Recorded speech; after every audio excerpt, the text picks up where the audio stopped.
कोल्हापुरी चपलेच्या मुद्द्याबाबत महाराष्ट्र चेंबरचा आता हस्तक्षेप होत असल्याचं दिसतंय। मेन्स फॅशन शो मधील चप्पल ही कोल्हापुरीच असल्याचं ललित गांधी यांचं म्हणणं आहे। महाराष्ट्र चेंबरच्या मागणीला प्राडानं सकारात्मक प्रतिसाद देखील दिल्याचं आता समोर येतंय। कोल्हापुरी चप्पल वापरल्याचं प्राडानं मान्य केल्याचं ललित गांधी यांनी स्पष्ट केलंय।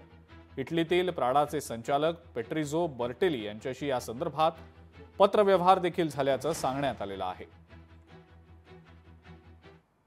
या पुढच्या काळामध्ये चप्पल हे कशा पद्धतीने बनवलं जाईल हे ठरवतील। आमचा आग्रह असणार आहे की त्यांनी हे चप्पल कोल्हापूरच्या कारागिरांच्याकडून बनवून जगाच्या पातळीवर विकावं आणि ज्या पद्धतीने ज्या किमतीला ते विकलं जाईल त्यामुळे कोल्हापूरच्या कारागिरांना, महाराष्ट्रातल्या कारागिरांना, भारतीय कारागिरांना अधिकचा मोबदला मिळेल आणि हे चप्पल या निमित्तानं जगाच्या व्यासपीठावर पोहोचलं आणि कोल्हापुरी चप्पल अशा पद्धतीने प्रदर्शित केलं गेलं। यामुळे कोल्हापुरी चप्पलाचं नाव सर्वदूर पोहोचलेलं आहे याचा मला मनापासून आनंद आहे आणि प्रडा कंपनीनंही अतिशय सकारात्मक प्रतिसाद दिला आहे। त्यामुळे निश्चितच येणाऱ्या काळामध्ये कोल्हापुरी चप्पलाला जागतिक बाजारपेठ अधिक चांगल्या पद्धतीची मिळेल यामध्ये माझ्या मनात कोणती शंका नाही।